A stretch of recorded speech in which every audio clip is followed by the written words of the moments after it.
कारखान्यांच्या विकासासोबत नवीन प्रकल्पामुळे सभासदांचा वाढता विश्वास. कराड येथील सहकारी साखर कारखान्यांच्या विकास कामांचा व आगामी नवीन प्रकल्पांची माहिती आमदार डॉ. अतुल भोसले बाबा यांनी पत्रकारांशी संवाद साधताना दिली.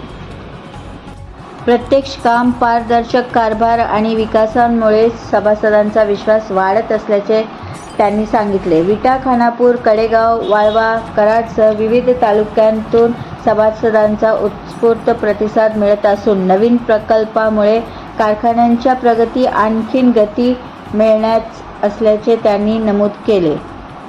शेतकरी सभासद आणि युवकांना केंद्रस्थानी ठेवून आधुनिक तंत्रज्ञानावर आधारित प्रकल्प राबविण्याचा निर्धारही त्यांनी व्यक्त केला. तसेच सहकार क्षेत्रात विकासाची नवी दिशा देण्याचे काम सुरू असल्याचेही त्यांनी स्पष्ट केले. द न्यूज भारत 24 विद्या मोरे, कराड.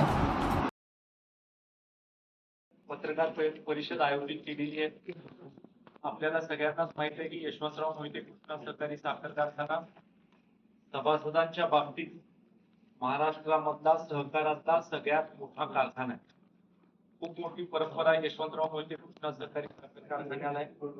1955 साली आपल्या कारखान्याची स्थापना झाली. तेव्हापासून आजपर्यंत सातत्यानं महाराष्ट्रामधला अग्रगण्य आदर्श कारखाना म्हणून आपल्या कारखान्यांनी कामकाज केलेलं आहे. यशवंतराव मोहिते कृष्णा सहकारी साखर कारखान्याची धुरा 2015 साली शेतकरी सभासदांनी आदरणीय सुरेश बाबांकडे सोपवली आणि गेल्या 11 वर्षामध्ये अत्यंत उत्कृष्ट असा कारभार आदरणीय सुरेश बाबांच्या नेतृत्वाखाली कृष्णा कारखान्याच्या माध्यमातून झाला. कृष्णा सहकारी साखर कारखान्याची गाळप क्षमता ज्यावेळेला कारखान्याची स्थापना झाली त्यावेळेला 800 टनाची गाळप क्षमता आपल्या कारखान्याची होती. 1955 साली स्थापना जरी झाली असली तरी पहिला चाचणी गळीत हंगाम हा 1959 साली झाला. चाचणी गाळप हंगामाच्या नंतर 1960 साली पहिला गळीत हंगाम पार पडला आणि त्यानंतर सातत्यानं 29 वर्ष स्वर्गीय जयवंतरावजी आप्पा हे कारखान्याचे अध्यक्ष म्हणून कारखान्याचं कामकाज पाहत होते. नंतरच्या काळामध्ये 10 वर्ष आदरणीय ज्येष्ठ नेते मदनराव दादांकडे कारखान्याच्या सत्तेची सूत्र होती, इंद्रजित बाबांकडे सूत्र होती.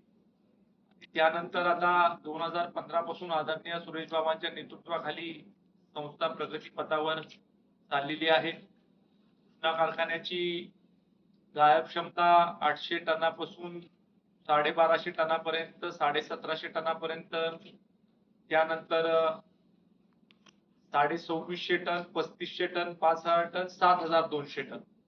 आपली 7200 टन गाळप क्षमता ही 1999 सालापर्यंत झाली आणि 7200 पासून 12000 टनापर्यंतचा टप्पा हा सुरेश बाबांच्या मार्गदर्शनाखाली पार पडला. मुळात 5000 टनापासून 7200 टनापर्यंतचा टप्पा हा आदरणीय सुरेश बाबांच्याच पहिल्या अध्यक्षपदाच्या कारकिर्दीत पार पडला आणि दुसरा टप्पा 7200 पासून 12000 टनाचा हा मागच्या 11 वर्षामध्ये टप्प्याटप्प्यानं आपण करू शकलो. महाराष्ट्रामध्ये उच्चांकी दर आणि त्याच्याबरोबर मोफत साखर देणारा महाराष्ट्रातला एकमेव कारखाना जो सभासदांना वर्षाला 60 किलो मोफत साखर देतो असा आपला कारखाना आहे. मागं आपण सभासदांच्या साक्षीने निर्णय घेतला की आपण घरपोच मोफत साखर देऊ. त्याच पद्धतीनं प्रत्येक गावाला आपण साखर पोहोचवण्याच्या बाबतीमधलं पाऊल उचललं. त्यामुळे आणखीनचा फायदा हा शेतकरी सभासदाला देखील झालेला आपल्याला बघायला मिळतो. मागच्या 11 वर्षामध्ये सातत्यानं उच्चांकी दर, उच्चांकी साखर उतारा आणि सगळ्या सोयी सुविधा देणारा कारखाना म्हणून एक वेगळा नावलौकिक कृष्णा कारखान्याचा निर्माण झालेला आहे. महाराष्ट्रातल्या सहकारी साखर कारखान्याच्या गळीताचा विचार केला तर महाराष्ट्रामध्ये ह्या गळीत हंगामाच्या निमित्तानं दुसरं सगळ्यात जास्ती गळीत हे कृष्णा सहकारी साखर कारखान्याने केलेलं आहे. 14,19,000 टन गळीत ह्या गळीत हंगामाच्या निमित्तानं आपण केलेला आहे. आपल्यापेक्षा फक्त एकच सहकारी तत्वावरचा साखर कारखाना आहे ज्यांनी गैर जास्त केले. त्यामुळे एकंदरीत शेतकरी सभासदाचा अत्यंत चांगला दृष्टिकोन आपल्या कारखान्याच्या व्यवस्थापनाकडे पाहत असताना किंवा कारखान्याच्या कामकाजाकडे पाहत असताना आहे. आणि या निवडणुकीला सामोरे जात असताना विकासाच्या मुद्द्यावर कारखाना योग्यरित्या चालवायचा, जास्तीत जास्त दर कारखान्यांनी द्यायचा, असा दृष्टिकोन ठेवून आपण ह्या निवडणुकीला सामोरे जातोय.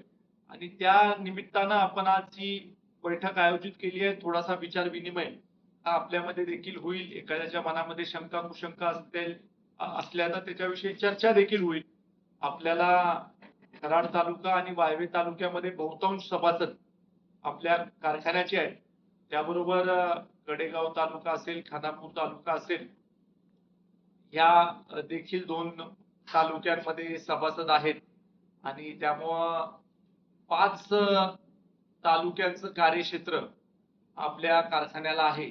त्याच्यामध्ये विटा तालुका आहे, खानापूर तालुका आहे, कडेगाव तालुका आहे, वाळवा तालुका आहे आणि कराड तालुका आहे. आणि त्यामुळं सभासदांची संख्या सुद्धा उच्चांकी आपल्या कारखान्याची आहे. त्यामुळं सगळ्यांचं एकत्र आपली अशी प्रेस कॉन्फरन्स देखील झाली नव्हती. आणि त्यामुळे सगळ्या पत्रकार बांधवांचे मी मनापासून आभार मानतो की आज आपण वेळ काढून आज या बैठकीला कमी आपल्याला नोटीस मिळून सुद्धा उपस्थित राहिला. आणि आपले काही प्रश्न असतील तर आपण मला विचार. 9 तारखेपर्यंत काही ठिकाणी थोडेसे अर्ज अतिरिक्त आहेत, काही गटांमध्ये काही ठिकाणी कमी आहेत अर्ज. आपल्या पॅनलच्या बाबतीमधला मी विचार फक्त मांडतो. त्यामुळं काही जुने, काही नवीन असा संमिश्र पॅनल तयार होईल. शेवटी लोकांचा कौल घेऊन लोकांच्या मनामध्ये जे काही आहे याचा सारासार विचार करून स्थानिक परिस्थितीला अनुसरून आपण तो निर्णय घेत असतो. आणि त्यामुळं येत्या 9 तारखेपर्यंत आपलं जे पॅनल निश्चित होणार आहे किंवा जे लोक नेमके उभं राहणार आहेत, या लोकांची नावं आपल्या समोर येतील. निवडणूक ही आम्ही खूप गांभीर्यानं घेतलेली आहे. प्रत्येक निवडणूक ही आपण गांभीर्यानं घेतली पाहिजे. निवडणुकीमध्ये आपण सभासदांपर्यंत जाऊन आपले जे विचार आहेत ते सभासदांपर्यंत पोहोचवणं हे गरजेचं असतं. आणि त्यामुळं विरोधात कोण उभा आहे हे आमच्यासाठी महत्वाचं नाही. आम्हाला आमचे विचार पोहोचवण्यासाठीच हे एक व्यासपीठ आहे. ते विचार आम्ही लोकांपर्यंत पोहोचवू, शेवटच्या घटकापर्यंत आम्ही जाऊ. ज्या लोकांच्या मालकीची संस्था आहे त्या लोकांपर्यंत चांगलं केलेलं काम पटवून सांगू आणि निश्चित त्यांचा पाठिंबा आम्हाला मिळेल अशा पद्धतीचं आमचं भविष्यातलं धोरण राहणार आहे निवडणुकीच्या.